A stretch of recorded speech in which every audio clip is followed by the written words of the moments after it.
Disclaimer: all contents provided by this channel are meant for educational and informational purposes only. It is very important to do your own research and analysis before making any investment based on your personal circumstances. Due diligence is the key. Trading market always has a risk involved. Mga ka-chubs, unahin naman nating silipin ay si Megawide Construction Corporation or simply M-Wide. Sa Avedra-led, Megawide Construction Corporation has secured the contract to build a new Landers store in Asina Business Park, Parañaque City. Landers Asina is an 18,710.91 square meters development with the construction expected to be finished by March 2025. The ceremonial concrete pouring for the project was done on March 20, 2024. Landers Asina will be Megawide's fifth project for the Landers brand following other outlets in Alabang, Muntinlupa City, Balintawak Quezon City, Arcobia Pasig City, and Otis Manila. Megawide returned to profitability, logging a consolidated net income of 269 million pesos in 2023 compared to the 1.87 billion pesos net loss the prior year. The company's consolidated revenue surged by 26% to 18.6 billion pesos, driven by the robust performance of engineering, procurement, and construction. Additionally, the segment benefited from steady completion of existing projects, particularly in the Sun City's Westside City Resorts Complex and the Malolos Clark Railway Project Phase 1. In other news, the Department of Budget and Management disclosed that infrastructure spending surged by 27% year-on-year in February 2024, reaching 79.4 billion pesos. So ito nga pala yung mga ka-chubs, yung mga recent activities ni Megawide. So tara, tingnan natin to. Following M-Wide's divestment from Mactan Cebu International Airport, the company focuses on infrastructure development. In 2023, M-Wide partnered with Evolution Data Centers Incorporated for the construction and operation of a 69 megawatts carrier-neutral data center in Cavite. Additionally, M-Wide sealed the 158 million pesos contract with Vitro Data Center, establishing presence in the fast-growing digital infrastructure space. Furthermore, M-Wide will continue to benefit from the government infrastructure projects such as the Malolos Clark Railway Project, Phase 1, Metro Manila Subway Project, and MRT-7. And for charting naman tayo mga ka-chubs, so M-Wide is currently trading at 2.94 pesos per share. Tapos in terms of technical analysis naman, M-Wide is down by as much as 17% after reaching its year-to-date high at 3.44 pesos last January 2024. The stock has recently hit its all-time low around 2.85 pesos per share, reaching oversold condition.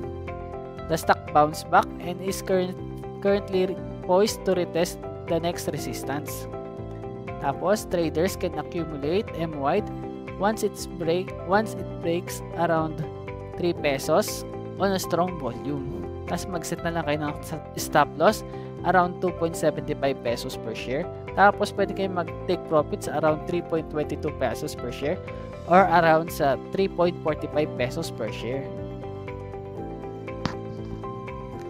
Mga ka-chubs, ang next naman nating silipin ay si Ayala Land Incorporated or simply ALI. Property giant Ayala Land Incorporated plans to continue buying back shares to boost its share price, which the company believes that has been trading at a steep discount. ALI's President and CEO Ana Maria Margarita Bautista D said that the company has been actively repurchasing its shares. End quote. At this level, we believe that Ali shares are trading well below its fair value. Hence, we are actively repurchasing our shares, and to date, we have acquired 2.4 billion pesos worth of Ali shares, end quote, she said. Ali has earmarked 100 billion pesos for capital expenditure this year, a 16% increase from last year's capital expenditure of 86.2 billion pesos. In a press briefing, Ali's Chief Finance Officer Augusto Bengson said that 34% of this year's capital expenditure would be spent on residential projects, while 24% for estate development, 19% for land acquisition, 10% for malls, 8% for offices, and 5% for hotels and resorts. Ali will launch a 115 billion pesos property development in 2024. 100 billion pesos of which are residential projects and 15 billion pesos are new commercial and industrial projects. Ali's shareholders approved the proposed merger of the 34 entities that are wholly owned directly by the company, or through Ayala Land Estate Incorporated and Ayala Land Hotels and Resorts Corporation, with Ali as the surviving entity. End quote. The rationale of this merger is to simplify the ownership structure for the operational synergies, efficient funds management, and simplified reporting to the government agencies. End quote. Mga ka-chubs, ang next naman nating silipin ay si Wilcon Depot Incorporated, or simply Wilcon. Home improvement retailer Wilcon Depot, led by billionaire William Bello, pledged its complete cooperation with the ongoing investigation by authorities to determine the cause of fire that erupted at its Baliwag branch last April 24, 2024. Officials have confirmed that there were no casualties from the incident. Wilcon said it would release further information as it becomes available from investigators. Wilcon also assures that the public that it would share more official information from the concerned authorities as soon as it become available. Mga ka-chubs, next naman nating silipin ay si SP Power Corporation, or simply SPC. SPC Power Corporation said its board of directors has approved the sale of its shares in Bohol Light to Prim Electric Holdings Incorporated for nearly 200 million pesos. The company holds a total of 29.93 million common shares priced at 6.67 pesos per share, totaling 199.5 million pesos in Bohol Light, the power distribution utility in Tagbiliran City, as stated in a stock exchange disclosure by the company. The sale of its shares to Prim Electric Holdings Incorporated, a subsidiary of Ramon-led More Electric and Power Corporation, was approved by the SPC's Board of Directors on April 24, 2024. The company did not disclose the percentage of its stake in Bohol Light, other than stating that the agreement between the two parties is in accordance within the terms and conditions of a share purchase agreement. Tapos, ito naman yung mga other units ni SPC. So tara, tignan lang natin sila. SPC Island Power Corporation, Cebu Naga Power Corporation, SPC Malaya Power Corporation, SPC Light Company, SPC Electronic Company Incorporated. The company is also an operator of a 146.5 megawatts Panay diesel power plant and a 22 megawatts Bohol diesel power plant in Tagbiliran City, Bohol, according to its company's website. Mga ka-chubs, ang next naman nating silipin ay si Mega World Corporation or simply MEG. So for Mega World pala, manonood tayo dito ng video kasi recently, Management Officer Kevin Tan appeared in a TikTok video where he shared details about the developer's record of 19.4 billion pesos bottom line in 2023, just in time for its 35th anniversary. So tara, panoorin natin yung video ni Sir Kevin Tan. Hello everyone, I'm very happy to share with you some really exciting news about Mega World Corporation, the property and real estate arm of the Alliance Global Group, as well as the country's pioneer of urban integrated townships. Mega World had a record-breaking year last year. For the full year 2023, our net income grew by 26% to 19.4 billion pesos. And our consolidated revenues went up by 17% to 70 billion pesos. This year is a very exciting year for Mega World, as this year we are celebrating our 35th year anniversary. And we hope to grow our unique brand of townships, having 31 townships all over the Philippines, to hopefully closing out the year with 35 townships. So the impact of our unique brand of township developments is that we are able to create meaningful developments in new areas, especially those outside the national capital region. These developments act as an economic driver and a catalyst for growth in these new regions, and it has tremendous social and economic impact. Just to give you an idea, we currently have about 20,000 construction workers and engineers currently employed in our various construction sites in our various townships all over the country to date. In terms of hotel operations, we are currently employing right now 12,000 people in our various hotel operations all over the country. And this number continues to grow as we hope to open 12,000 hotel room keys in the next 5 to 6 years. For the BPO sector, we are currently the largest landlord of office spaces in the country with 1.7 million square meters, and there are about 400,000 employees that are currently working in the BPO sector within our township developments. For MSMEs, we have about 100,000 people working in the various shops, restaurants, and different retail outlets within our lifestyle malls and within our townships.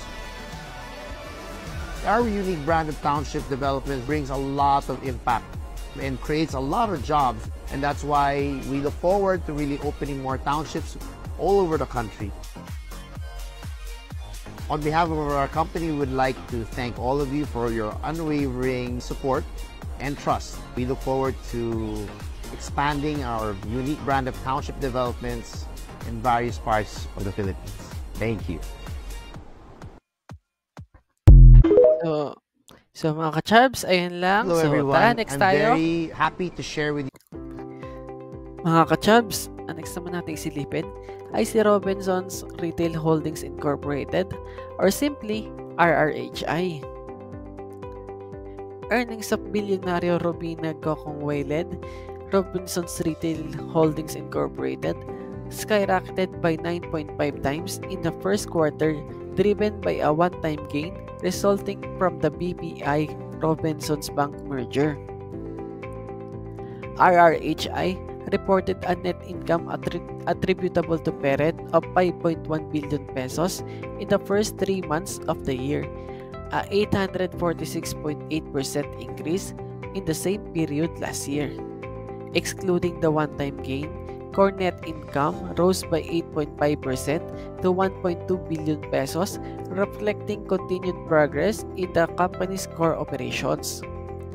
Sales also showed positive momentum with a 2.9% increase to 45.9 billion pesos compared to the same period in 2023. This growth can be attributable to the opening of new stores and sustained customer demand in key segments like food retail and drugstores. Robina Gokongwei President and CEO of RRHI, anticipates an acceleration in the company's top-line growth as the company expands its store network and benefits from improving customer trends aided by inflation returning to the government's target range. However, Gakongwei acknowledged potential challenges such as rising commodities and competition from new player markets. Mga ka-chubs, ang next naman nating silipin ay si Aboitiz Power Corporation or simply AB.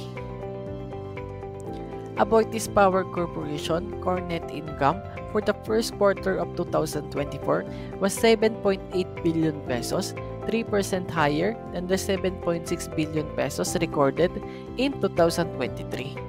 The increase was primarily due to the higher generation portfolio margins. End quote.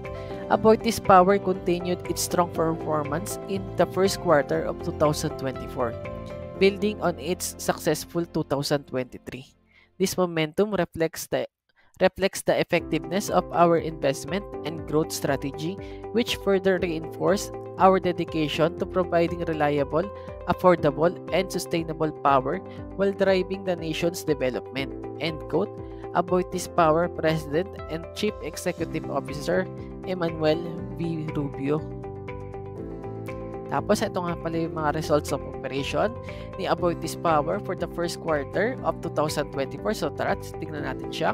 For Aboitiz Power Generation and Retail Supply, business recorded EBITDA of 13.8 billion pesos in the first quarter of 2024.